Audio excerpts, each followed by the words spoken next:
Welcome to Religion Unpacked. The pagan origins of Valentine's Day. Every February 14th, the world turns pink and red.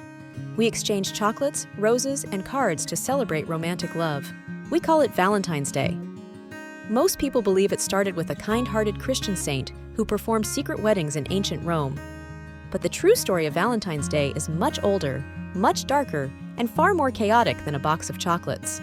Long before the church gave it a saint's name, Rome celebrated a wild, bloody festival called Lupercalia. Lupercalia was observed from February 13th to the 15th. It wasn't about romance. It was a ritual of purification and fertility. The festival began at the Lupercal cave, the legendary site where Romulus and Remus were supposedly nursed by a she-wolf. In this dark cave, a group of Roman priests known as the Luperci would sacrifice goats and a dog. They would smear the animal's blood onto their foreheads and then wipe it off with wool dipped in milk. But the most bizarre part came next. The priest would cut thongs from the goat skins, called februa. They would run through the streets of Rome, lightly striking women with these leather strips.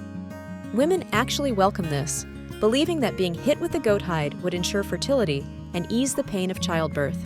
In fact, the name of the month February actually comes from these strips, the februa used for purification. So, how did this primal, bloody ritual turn into a day for flowers and cards? The answer, as usual, is the rise of the Church. In the 5th century, Pope Gelasius I sought to banish pagan rituals. He officially outlawed Lupercalia. To replace it, the Church established the Feast of Saint Valentine on February 14th. The goal was to Christianize the festival, turning a wild fertility rite into a day of pious remembrance. But who was Saint Valentine? History actually gives us 3 different saints with that name, all of them martyrs.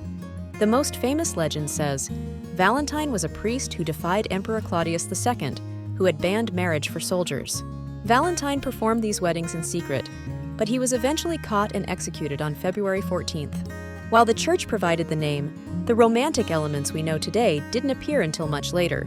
In the Middle Ages, poets like Geoffrey Chaucer began to link the feast of Saint Valentine with the mating season of birds. By the 18th century, the tradition of exchanging valentines, handwritten notes of affection, became a massive trend in England. Today, Valentine's Day is a multi-billion-dollar industry, far removed from its ancient Roman roots. We have traded the bloody goat hides for lace and the Lupercal cave for candlelit dinners. But beneath the modern layers of commercialism, the essence remains, a human desire to celebrate love, life, and new beginnings. The journey from a wild she-wolf festival to a global day of romance shows how our traditions evolve, but our hearts remain the same. And that is the pagan origin of Valentine's Day, Unpacked. Welcome to Religion Unpacked. Subscribe and click the bell so you don't miss a new upload.